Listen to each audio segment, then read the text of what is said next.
Hey everyone, it's Nightlight9, and in this video we're going over the new Yuffie Banner, and we're going to do some draws, so let's get into it.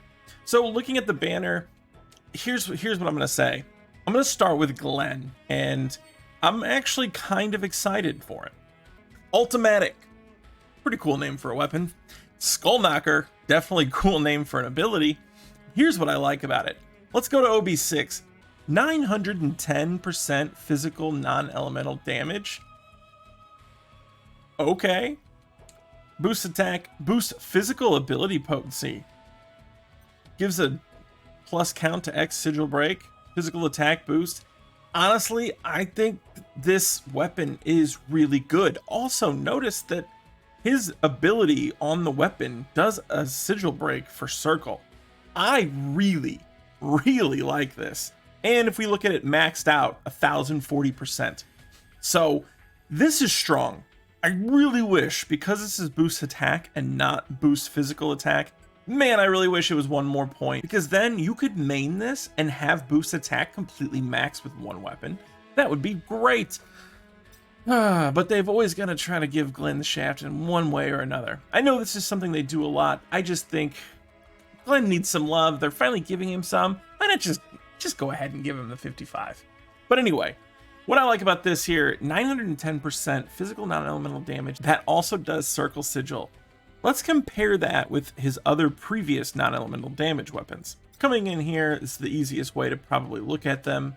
And we know that Glenn is, you know, more or less, he's usually kind of geared towards physical damage. If we look at personal style, for example, 940% is OB10. At OB6, it's only 780. Not to mention, these R abilities are pretty trash at this point in the game. Boost HP is pretty good, although it's, you know, on a damage dealing weapon, it's not what you're really hoping for. Water potency, sure, except for it doesn't do water damage, so it's kind of awkwardly situated. And then look here at Apology and Hell, same thing. 940% at OB10, and here it's even worse. It's got the attack stat, which is lower by a considerable amount, and boost ice resist, which we don't care about whatsoever. So compared to what he's already got, I think it's amazing. And even if we compare it to another similarly situated weapon like Sonic Striker here, we can see that at OB6 it's only 830. Now, OB10, it goes up to 990, so it's getting there. But again, this attack boost here, not even close to as good. Literally half as good. And then water resist? What? So I think that this is an amazing weapon for Glenn. The only problem is there's no costume for Glenn. So what makes you need to pull it now rather than just wishlist it on the next banner you decide to pull on? I don't really know if there's any reason other than if you just love Glenn, which if you do, Happy New Year, because I think that's amazing for him. Now, on to Yuffie. Oh man, let's unpack this one as well. We talked about this in the last video in the Yuffie Spotlight, the Arctic Star. I think this weapon is amazing. Like, really truly amazing for a support, but the fact that it gives not only the single ally buff, plus she gets her buff herself for physical attack, this is like a way to make a legitimate way to make a buff or debuff support unit also a damage dealer and make it super viable. It's kind of doing what we wanted to do with Amaranth's Claws with Tifa, only also being able to toss that onto somebody else. I think it's amazing. I love the R abilities on this weapon. Like, it's great, but it's the same problem. What is it that makes us have to pull for that weapon now as opposed to wishlisting it? It depends, and we'll get to that. Let's go ahead and first look at her costume. Winter Moogle, I really like the costume. I think it looks great. I'll be honest, I'm not crazy about it. I don't think it's bad. I don't think it's bad at all, but the buff debuff extension, although really cool, and at plus 10 points, that's good for a plus 40%. I think the problem is right now, it's hard to see into the future. And if she gets a lot more buffs and debuffs that don't already have the R ability attached to the weapon, this is something that might come in handy. However, right now, she has 3 weapons that have the buff debuff extension, and at the very least, you could sub-equip them. I mean, I guess it just depends how long these fights are going to go on for, but if we look at this, I mean, 25 points gives us 120% duration, which is over double whatever duration we have. I don't know. I can think of a lot of ways in which sub-equipping weapons to get to there is good, but I don't know that I'm going to ever feel the need or feel like I lost out on something with the costume. So here's my advice. My advice is this. If you're a new player, I'm not just going to tell you blanketly, yes, go in for her, go in on this banner, because it doesn't work like that. If you're a new player and you love Yuffie, well then yeah, okay. That applies to everybody who loves Yuffie. Go for it. Do whatever makes you happy. However, if you're trying to be more meta, I think you got to evaluate your account. Are you in a spot where you could stick her in relatively soon and start running? I don't know, right? Now, for me, I already have Tifa, and as far as her weapons, I can set her up to do debuffs for defense, right? Ones that lower the attack, magical or physical, of the bosses or enemies that I'm facing in order to help me survive. I have her limit break in order to do the same kind of debuffs, but to defense so that I can do more damage. Is it the best? No. Does it work pretty well? Yes. I think that ultimately Yuffie is going to fit a similar role. If you don't have somebody set up like Tifa, and I'm going to actually say, if you don't have either Kuja's Spirit Blade for Sephiroth or every weapon necessary for Tifa to do the debuffs that she needs, which is Tiger Fangs and Leather Gloves, then I think by all means I would just go ahead and probably make Yuffie that person for my team. Although she's not going to help you survive, she will help you kill things faster. And I think that is really more her role. I don't think she's a debuffer for survivability. She can a little bit, not as well as Tifa though, but she has the ability to bring on the damage, and she doesn't have to use a limit break to do it. Her limit break, Clear Tranquil, by the way, adds even more utility. And I didn't cover this in the video, I should have, but it gives a physical and magical attack increase to the entire party. Duration 10 seconds, and with her, weapons and stuff, I don't think it would be that hard to double that or get it to at least the, 20-second mark, basically. Plus 30% heal. Not bad whatsoever. And that's at level 1. I imagine you level this up a few times, you're going to get at least probably a 40% potency heal. And, this hitting 20 won't be that hard. That really, really makes her, again though, because these aren't things that are going to help you survive. They're things that'll help you kill faster. With all that being said, I think the costume is fine. I mean, it really is. If you're in a position where you don't have Tifa and you want to go for her, then by all means. However, my opinion is,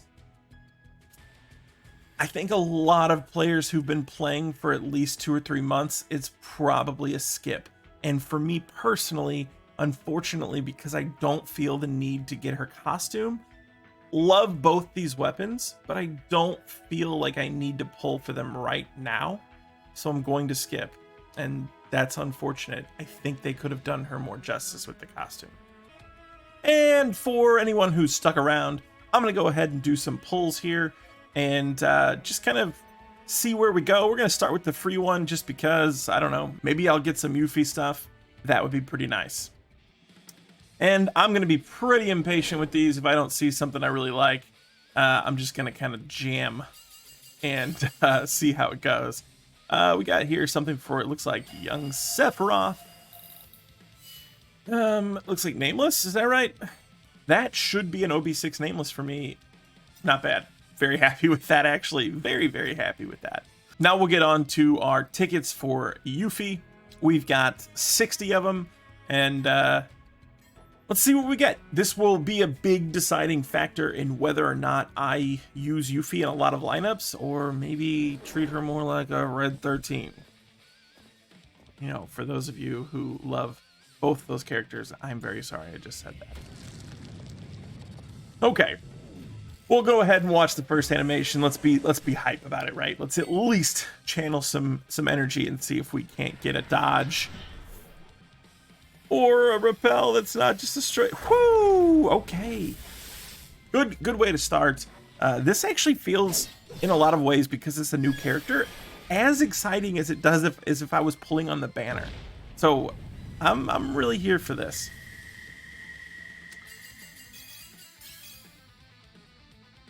What could it be? Which one of the weapons could it possibly be?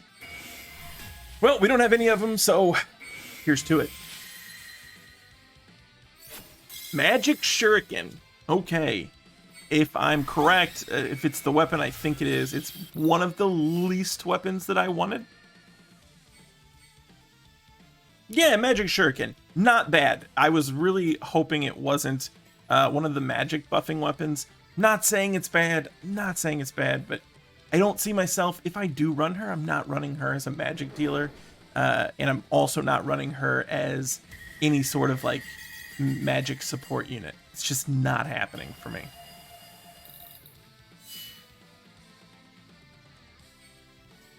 All right, halfway mark, and what do we got here? Nothing. We're gonna skip another 5-star. Something new. Okay, good. What could it be? Boomerang. All right, I'm very happy to have this one because it is one of the breach weapons. And so I think that with the fire team that I just pulled for is going to be pretty fire. Okay, I'm really happy about this. That's a great pull to me. We have 3 pulls left. And I would love, if I could get even just one more of the breach weapons, that would really, really go a long way to making me want to start maining Yuffie, or at least subbing her and Tifa in and out, depending on how well I can survive and how well I can just think I can kill stuff. All right, nothing there. We've got 2 draws left. Our luck hasn't been that bad. I'd like to see one more 5-star. I think that would be just splendid, and I'd be a very, very happy guy if we could get one more. Well, it's going to come down to the wire. We're going to do one more 10 pull, and let's just hope. I'm going to watch the animation and everything, so here comes the chi. Summon it, or don't. But either way, I hope all of your draws went better than mine, or maybe as good. We haven't seen yet, but here we go. Hope your draws go well regardless.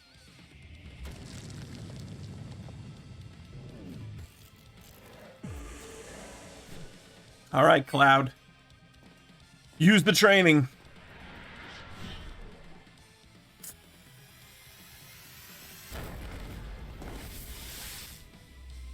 All right, I'll take it. I'll take it. Beaver. Let's see what we get. It's always really cool to hit a 5-star weapon on your very last draw. 2. Okay. All right. Good summoning session here. Very excited. Let's see what we get. All right.